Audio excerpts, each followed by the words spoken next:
मंडळी नमस्कार. आपल्या सगळ्यांच्या परिचयाचं हे चॅनल शब्द माझे या यूट्यूब चॅनलवरती मी हेमंत बर्वे आपल्या सगळ्यांचं मनापासून स्वागत करतो. हळूहळू का होईना, मुंगीच्या पावलांनी का होईना या चॅनलचे सबस्क्रायबर्स वाढत आहेत.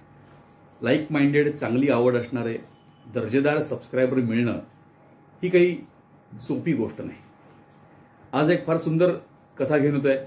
कथेच्या लेखिका पुन्हा एकदा दीपा मंडलिक आहेत. घराघरात चालणारा विषय आहे. आपल्याला एक कथा नक्की आवडेल. कथेचं शीर्षक आहे दे धक्का. हो, दे धक्का. अनिलला दिवसरात्र भेडसावणारा प्रश्न चर्चेने सोडवण्याची ही 17वी फेरी. आजवर 69 फेऱ्या झाल्या तरीही विरोधी पक्ष मजबूत उभा होता. बरं, बळाचा वापर करून प्रश्न एकदाचा संपवावा तर तेही शक्य नव्हतं. कारण एकतर प्रश्न नाजूक होता आणि दुसरं म्हणजे पुरुषांनी बळाचा वापर करावा अशी परिस्थिती सध्या राहिली नाहीये. तर जास्त न ताणता सांगून टाकतो. प्रश्न होता मेधा आणि त्याच्या एकुलत्या एक लाडक्या लेकीच्या श्वेताच्या लग्नाचा. त्यातही वरसंशोधनाचे लोकांनी भीती घातलेले मुख्य आव्हान संपलेलं होतं. आता एक बरंचसं कार्यालय बुक करून टाकायचं आणि काटकसरीत लग्नाचा बार उडवून टाकायचा या विचारात अनिल होता. कोणत्याही वधूपित्याला असंच वाटेल ना की मुलीच्या लग्नासाठी बचत करून ठेवलेला पैसा हुशारीने वापरून म्हणजे वाचवून पुन्हा थोडेसं शिलकीत टाकावं. त्याचा भावडा विचार मात्र श्वेता आणि मेधाला अजिबात पटत नव्हता. त्यांना अविचारच वाटत होता. कारण श्वेताला तिचं लग्न जरा हटके करायचं होतं. हटके म्हणजे लोकांच्या चांगलं लक्षात राहील असं, फिल्मी स्टाईलने, धूमधडाक्यात वगैरे वगैरे. त्यात श्वेताने चेतनला लगेचच पसंत केलं होतं आणि त्या आनंदात चेतनच्या घरचे लोक ती म्हणेल त्या पद्धतीनं लग्न लावून घ्यायला एका पायावर तयार होते. आणि मेधा, तिच्या डोक्यात तर काही वेगळंच चाललं होतं. त्यातूनच 1 विरुद्ध 2 अशा फेऱ्या झडून शेवटी आज त्या दोघींच्या म्हणण्यानुसार अनिल स्वीट सरप्राईज या इव्हेंट कंपनीच्या मॅनेजरला भेटायला नाईलाजाने तयार झाला. तो येण्याच्या आज शेवटचा प्रयत्न करून बघावा म्हणून अनिल म्हणाला, अगं श्वेता, त्या मकरंदकडचं लग्न तेही कार्यालयात झालं होतं ना, त्यात नावं ठेवायला काय जागा होती? जागा नव्हतीच. खरं प्रॉब्लेम जागेचाच होता, मेधा म्हणते. म्हणजे मुलगी डॉक्टर, जावई डॉक्टर, तरी 4 चौघांसारखं मेलं लग्न हॉलवर. हॉल कसला? अहो, टीजभर खोलीच ती. लग्न लागल्यावर नवरा नवरीला भेटून शुभेच्छा देण्यासाठीची रांग पार दुसऱ्या गल्लीपर्यंत गेली होती म्हणे. मान वेळावत मेधा म्हणाली. मेधा, या असल्या बातम्या तुला कोण देतं ग? अनिल वैतागून म्हणाला. कोण म्हणजे काय? तुमच्या बहिणीनेच सांगितलं हे. भर उन्हात घामानं निथळत रस्त्यात शेवटच्या नंबरला होती ती सांगत होती. रांग पाहून रस्त्यावरचे 1-2 लोक त्यात घुसले म्हणे. कोणीतरी काहीतरी फुकटात वस्तू वाटतंय त्याचीच ही रांग असावी असा ग्रह झाला होता त्या बिचाऱ्यांचा. तसा फोन करून 4 मित्रांनाही बोलावून घेतलं होतं म्हणे त्यांनी. ए मेधा, काही सांगू नकोस हा. आता अनिल खरंच वैतागला. घ्या आता, काहीही म्हणे. अहो, ती तर सांगत होती गुडघे कामातून गेलेल्या रांगेतील सिनियर सिटीजन्सनी कंटाळून रस्त्यात बसायला म्हणून कार्यालयातनं खुर्च्या न्यायला सुरुवात केली होती. बऱ्याच खुर्च्या बाहेर पडल्या पण गर्दीत कोणाच्या लक्षात नाही आलं. नंतर मात्र कोणीतरी नवरा नवरीच्या महाराजा खुर्च्यांना हात घातला. मग त्यावरून बाचाबाची सुरू झाली. तेव्हा कुठे हा सगळा प्रकार लक्षात आला म्हणे. कुठे काय, आपणही गेलो होतोच की त्या लग्नाला. मला तर यातलं काहीच आठवत नाहीये. कसं आठवणार? आपण नेमकं तेव्हा त्या बुफेच्या झुंबडीत होतो ना. भाजी आणि आमरसाच्या टोपल्यांनी तळ गाठला होता बघा. आणि पुऱ्यांसाठी बाचाबाची चालली होती. चपळाईने त्यातली एक पुरी मिळवून तुम्ही ती तेलकट वातड अशी पुरी चघळत बसला होतात, आठवतंय? आता या असल्या आठवणींवर काय बोलायचं म्हणून अनिल खिडकी बाहेर बघायला लागला. बरोबर आहे आई, असल्या गर्दीत गडबडीत मला 4 चौघांसारखं लग्न करायचंच नाहीये म्हणून तर. स्वीट सरप्राईजवाल्या राजकुमारनं डेस्टिनेशन वेडिंग सुचवलंय. तो म्हणत होता, बरोबर आहे गाई, असल्या गर्दीत गडबडीत मला 4 चौघांसारखं लग्न करायचंच नाहीये म्हणून तर स्वीट सरप्राईजवाल्या राजकुमारनी डेस्टिनेशन वेडिंग सुचवलंय. तो म्हणत होता, तुम्हाला सिमला, कुलू मनाली, राजस्थान हे परवडणार नाही, पण नाशिकच्या एखाद्या रिसॉर्टमध्ये इव्हेंट अरेंज करता येईल. चांगला 3 दिवसांचा इव्हेंट ठेवूयात म्हणाला. मेहंदी, हळदी, संगीत, श्वेता वैतागून म्हणाली, आई आणि बाबा, तुम्ही दोघांनी कितीही फाटे फोडलेत ना तरी चालतील, पण माझं आणि चेतनचं ठरलंय. लग्नाची सगळी जबाबदारी या इव्हेंटवाल्यांनाच द्यायची. त्याचे आईवडील सुद्धा राजी आहेत. त्यांच्याच ओळखीतला हा स्वीट सरप्राईजवाला राजकुमार आहे. असं म्हणत असतानाच दारावरची बेल वाजली. दारासमोर सूट ब्लेझरमधला, खांद्यावरती एक बॅग, लॅपटॉपची असावी असा राजकुमार त्यांच्यासमोर हात जोडून उभा होता. हाय हॅलो झाल्यावर मुद्द्यावर येत तो लग्नावर बोलायला लागला. चेतनकडच्या मंडळींची कालच चर्चा झाली आहे. त्यांनी सगळं काही माझ्यावरच सोपवलंय. तर मेमोरेबल इव्हेंट ही आमची खासियत आहे. त्यासाठी आमच्या नावाप्रमाणे इव्हेंटमध्ये क्लायंटला आम्ही एक स्वीट सरप्राईज देतो बघा, जेणेकरून लग्नाचा दिवस जन्मभर त्यांच्या लक्षात राहावा. त्यासाठी तुमच्या सरप्राईजची काय गरज आहे?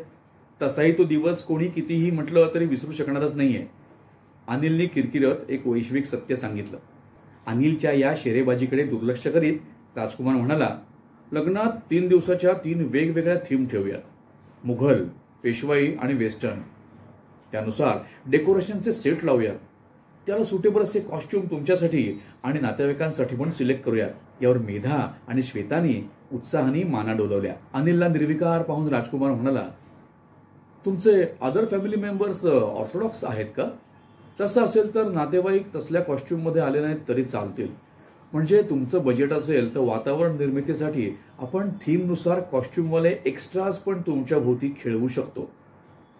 हे बघा, आम्ही हिशोबी माणसं आहोत. पूर्वी आम्हाला लग्न कार्याला कोणी कोणी बोलावलं, किती अगत्याने बोलावलं, हे हिशोब आमच्या डोक्यात छापलेले असतात. कितीही वर्ष झाली ना तरी ते मिटू नयेत म्हणून आम्ही त्यांची वारंवार उजळणी देखील करतो. त्यानुसार अगदी मोजकी माणसं आमच्या कार्याला बोलावत असतो. चुकून एखाद्याला आमंत्रण गेलं नाही तरी चालेल, पण एक्स्ट्राचा कोणी येऊ नये याची प्रचंड काळजी आम्ही घेतो. त्यामुळे तेव्हा हे असले एक्स्ट्रा माणसे आणि त्यांच्यासाठी खर्च आम्ही अजिबात करणार नाही. ते आमच्या तत्वात बसत नाही. अनिलचं म्हणणं राजकुमारपर्यंत पोहोचू नये म्हणून मेधा भारावल्यागत दाखवत ओरडली, अय्या किती छान आयडिया आहे ही. लग्नात 3 थीम, कॉस्ट्युम आणि सेट. भारी आहे सगळं. आमच्या वेळेला हे असं काहीच नव्हतं. पण अनिल सुद्धा गप्प बसणारातला नव्हता. छान काय आहे? अरे कॉस्ट्युम, सेट, एक्स्ट्रा आणि त्यासाठी बजेट, काय काय चाललंय काय? हे लग्न आहे का सिनेमा? काका बरोबर ओळखलं. आपल्याला लग्नाचा सुंदर सिनेमाच बनवायचा आहे, राजकुमार म्हणाला. अनिल काहीतरी मध्येच बोलेल म्हणून मेधाने खुन्नस काढत आपल्या इच्छेचं घोडं दामटत मध्येच म्हटलं, राजकुमार, आपल्या सिनेमासाठी सॉरी म्हणजे लग्नासाठी फोटोग्राफर आणि शूटिंगवाला असेल ना? म्हणजे काय आहे ना की आमच्या लग्नात खर्चाला कात्री म्हणून यांच्याकडच्यांनी बोलणी ठरलं असतानाही फोटोग्राफर बोलावलाच नाही. हो, स्वतःच्या लग्नातला एकही फोटो नाहीये माझा. मी जे भोगलं ते माझ्या मुलीच्या वाट्याला नको यायला म्हणून विचारतेय. काळजी नको, मॅरेज कव्हर करायला एकूण 20 जणांची टीम असणार आहे. काकी, कानाकोपऱ्यातनी एकही घडामोड सुटणार नाही याची दक्षता घेणार आहोत आपण. मुलीच्या लग्नात तरी आपले 4 बरे फोटो येतील या विचारावरती खुश होत मेधा आज चहा पाण्याचा पाहायला गेली. अनिलकडे पाहून राजकुमार पुढे बोलू लागला, बजेट असेल तर ड्रोन फिरवून ऐन लग्नात लोकांना तोंडात बोटं घालायला लावता येतील. काही नको, जेवताना लोकांनी द्रोणात बोटं बुडवली तरी पुरतं. अनिलला अजूनही बोलायचं होतं पण बेल वाजल्याने त्याला दार उघडायला जावं लागलं. बाबा म्हणतात ना तसा ड्रोन नको. त्यामागचं कारण नीट ऐकून घ्या. माझ्या लग्नाचा दिवस हा फक्त माझा आहे. त्या दिवशी लोकांचं लक्ष दुसरीकडे जायलाच नकोय मला. ड्रोनमुळे उगाच लक्ष विचलित होतं. त्यापेक्षा माझा मेकअप, हेअरस्टाईल आणि डान्स स्टेप्सकडे लोकांचं लक्ष जाईल यावर भर द्या. माझं लग्न कसं प्रत्येकाच्या लक्षात राहिलं पाहिजे, श्वेताने तिच्या मागण्या मांडत म्हटलं. याची काळजीच नको, आम्ही लग्न गाजवतोच. डोळे मिचकावून राजकुमार पुढे म्हणाला, आमच्या स्वीट सरप्राईजच्या धक्क्याने. श्वेताला तो देणार असलेल्या सरप्राईजबद्दल कुतूहल वाटलं. न राहून तिने त्याबद्दल विचारलं, पण यावर राजकुमार, लग्नाच्या दिवशी पाहालच हो, पण एक मात्र सांगतो, ते तुमच्या आणि लग्नाला आलेल्या लोकांच्या कायम लक्षात राहील. तेव्हा तर कधी एकदा तो लग्नाचा दिवस उजाडतो असं तिला झालं. मेधा फराळाच्या बशा घेऊन आली आणि तेवढ्यात श्वेताच्या फोनची रिंग वाजली. ती गडबडीने एक्सक्यूज मी असं म्हणत निघून गेली. फराळाची बशी राजकुमारच्या हातात देत मेधा लाजत म्हणाली, व्हिडिओ आणि फोटोशूटसाठी 20 जणांची टीम आहे म्हणालात ना? हो. एक रिक्वेस्ट होती, त्यातले 4 तरी माझ्याच भोवती ठेवा. माझ्या मैत्रिणी म्हणत होत्या तुझे सगळे मूड कॅप्चर करून घे म्हणून. हे सांगताना ती आणखीनच लाजली. कानोसा घेत राजकुमारजवळ सरकत हळू आवाजात ती पुढे बोलू लागली, तुम्हाला गंमत सांगते. कॉलेजमध्ये असताना सगळे मला श्रीदेवी म्हणायचे. माझ्या आईलाही तसंच वाटायचं. पण माझा मामा, त्याला मी जयाप्रदासारखी वाटायचे. तो एकच विषय त्यांच्यात अखेरपर्यंत वादाचा होता. एवढं असून लग्नात एक फोटो नाही काढला माझा सासरच्या लोकांनी. याची सल आईला कायम होती. आईची इच्छा मानून ती हौस श्वेताच्या लग्नात भागवून घेईन म्हणते. शिवाय चांगल्या फोटोच्या बेगमीची हीच संधी आहे. व्हॉट्सॲपवर रोज एक डीपी बदलला ना तरी वर्षभर फोटोंचा तुटवडा पडायला नको. हे बघा, सगळ्यांनी कसं वाहवा म्हणायला पाहिजे. त्याची चिंताच नको. आमचं स्वीट सरप्राईज तुम्हाला वाहवा मिळवून देईलच. अय्या, हो का? पण काय सरप्राईज असेल ते सांगा ना. मी कोणाला सांगणार नाही. मेधाची उत्सुकता तिला गप्प बसू देईना. पण राजकुमारने सरप्राईजसाठी तिला सुद्धा लग्नाच्या दिवसाची वाट पाहायला सांगितली. अनिलला पाहून मेधाने आटोपते घेत तिथून निघत म्हटले, अरे च्या, विसरलेच की, गॅसवर चहाचं आधण ठेवलंय. घसा खाकरात अनिल राजकुमार जवळ येऊन बसला. आसपास कोणी नाहीये बघून मनातला विषय त्याने हळूच काढला. ते इव्हेंटमध्ये तुम्ही सरप्राईज देऊन धक्का द्यायचं म्हणत होतात ना? हो. मग त्या धक्क्याचेही पैसे लावता का? अहो, काहीतरीच काय, त्याचे काही पैसे पडणार नाहीत हो. पण तुमच्या सकट आलेले सगळे आमच्या स्वीट सरप्राईजच्या प्रेमात पडतील एवढं नक्की. मग ठीक आहे, नाहीतर तुमच्या त्या धक्क्यानेच आम्हाला धक्का बसायचा. काय सरप्राईज असेल ते सांगून टाका ना, उगाच कशाला ताणताय. याच्यावर दिलखुलासपणे हसत राजकुमारने लग्न दिवसाची वाट पाहायला सांगून त्याच्या मागणीला बगल दिली. उद्यापासूनच आमची टीम लग्नाच्या तयारीला लागेल हे आश्वासन देऊन राजकुमार तिथून गेला. पण त्याने पेरलेल्या स्वीट सरप्राईजच्या बीजाचं तिघांच्याही मनात वेगवेगळ्या आकाराचं रोपटं रूप धरायला लागलं. दिवस जात राहिले तसे रोज त्याला विचारांचं खत पाणी मिळायला लागलं आणि बघता बघता त्याचे महाकाय वृक्षात रूपांतर झाले. त्याच्या वाढीत राजकुमारचाही हात होताच, कारण प्रत्येक भेटीत तो भलतंच ग्रेट स्वीट सरप्राईज मिळणार असल्याचं सांगून डोळे मिचकावित होता. वाट पाहून एकदाचा कार्याचा दिवस उजाडला. मोठ्या तयारीनिशी इव्हेंट कंपनीवाली माणसं नाशिकला लग्नस्थळी उतरली. वराड्यांपेक्षा तीच माणसं जास्त होती. पण या एक्स्ट्रा लोकांचा पत्ता कुणालाच लागला नाही. नेहमीच्या लग्नात होतं ना तसंच झालं. श्वेताकडच्यांना ती माणसं चेतनकडची वाटली आणि चेतनकडच्यांना श्वेताकडची वाटली. ते काही असो, पण राजकुमारने लग्न समारंभाचं नियोजन फार मोठं देखणं केलं होतं. तयारी चोख होती. कुणाला काही तक्रारीला जागा नव्हती. चेतनचे घरवालेही खुशीत होते. भव्य दिव्य सजावट डोळ्यात भरत होती. श्वेता तिला हव्या असलेल्या हिरोईनच्या भूमिकेत शिरली होती. तिला सतत सुंदर दिसवायला मेकअप इत्यादी सामानासह मोजकं मनुष्यबळ, खरं तर तुटपुंजच, राजकुमारनं पुरवलं होतं. पण उद्या लग्नाच्या मुख्य दिवशी त्या कामासाठी मोठा लवाजमा देण्याचं आश्वासन त्याने दिलं. उद्याच्या दिवसावरती ती आस लावून बसली होती. त्याचाच विचार ती करत होती. आता उद्याचा मुख्य दिवस महत्वाचा. शाळा, कॉलेज, नोकरीच्या ठिकाणची मित्रमंडळी येणार. त्यावेळी खरा शो सुरू होणार. त्यांच्या आपल्यावरती भिडलेल्या नजरांना भटकायला उसंतच द्यायची नाही. उद्याचा दिवस खरा आपला. सगळे पाहतच राहतील. त्यात हे इव्हेंटवाले काय सरप्राईज देतील बरं? इकडे मेधाही खुशीत होती.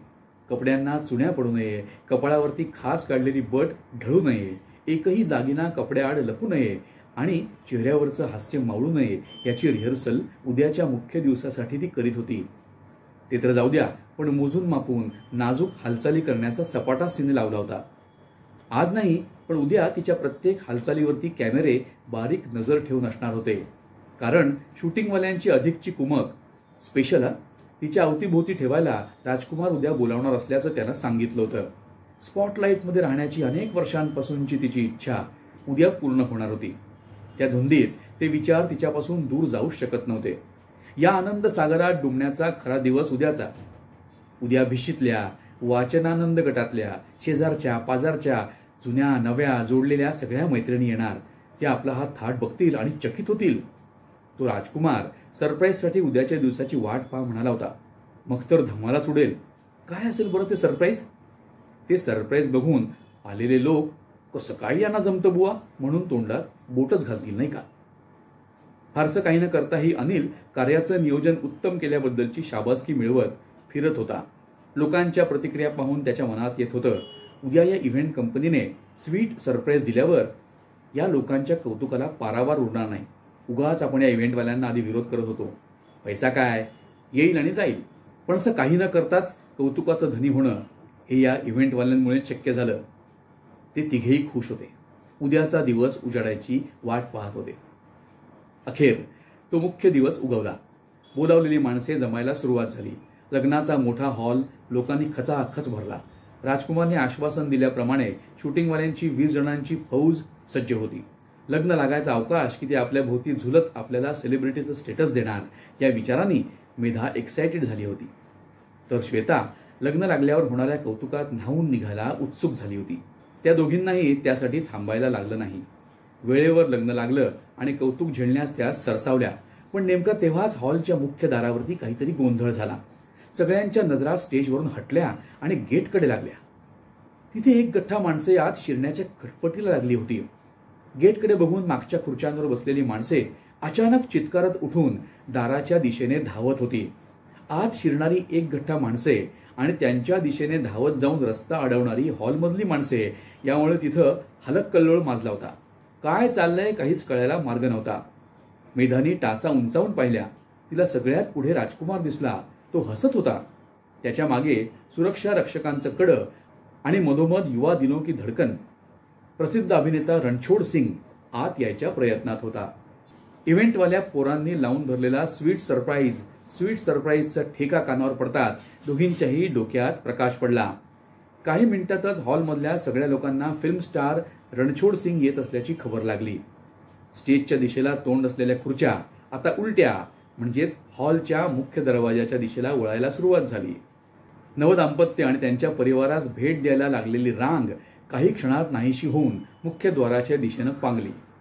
श्वेताच्या आसपास कौतुकात रमलेल्या तिच्या मित्रमैत्रिणींनी रणछोडला बघताच त्याच्यासोबत सेल्फी काढायचा म्हणून तिची साथ तडकाफडकी सोडून दिली. हा प्रकार पाहून श्वेता रडायचीच बाकी होती. रणछोडच्या भोवतीची गर्दी जेव्हा आवरेना तेव्हा राजकुमारने सगळ्यांना शांततेचे आवाहन केले. पुढे जाणे अशक्य आहे हे लक्षात येताच तिथेच मागच्या बाजूला त्याची बसायची व्यवस्था करायला त्यानं पोऱ्याला सांगितलं. गडबडीत पोरं स्टेजकडे धावली. स्टेजवर त्यावेळी श्वेता आणि चेतन महाराजा खुर्च्यांवर बसलेले आणि मेधा व अनिल त्यांच्या गळ्यात हात टाकून फोटोसाठी पोज देऊन उभे होते. काही कळायच्या आतच त्यांच्या खालच्या खुर्च्या ओढून घेतल्या गेल्या. खुर्च्यांच्या मागोमाग शूटिंगवाली अख्खी टीम स्टेज सोडून रणछोडच्या दिशेनं धावली. कारण नवदाम्पत्याच्या ऐवजी रणछोड सोबत फोटो काढण्यात सगळ्यांना रस होता. तिकडे ग्रुप फोटोचं सेशन सुरू झालं होतं. चेतनच्या आईवडिलांनी तिकडे धाव घेतलेली पाहून अनिलही त्यांच्या मागे गेला. आता स्टेजवर मेधा, श्वेता आणि चेतन तिघं शिल्लक राहिले. बाकी सगळा शुकशुकाट होता. अगदी जेवणाची वेळ झाली तरी स्टेजवर कोणी फिरकेना. तेव्हा मेधा आणि श्वेता दोघी खट्टू झाल्या. स्वीट सरप्राईजवाल्या राजकुमारला भेटल्यापासून त्यांनी पाहिलेलं स्वप्न रणछोडनी चक्क चोरलं होतं. त्या दोघींनाही या स्वीट सरप्राईजचा धक्का इतक्या जोरात बसला होता की सावरण्यापलीकडे त्यांची अवस्था झाली होती. यथावकाश वादळाप्रमाणे आलेला रणछोड तसाच निघून गेला.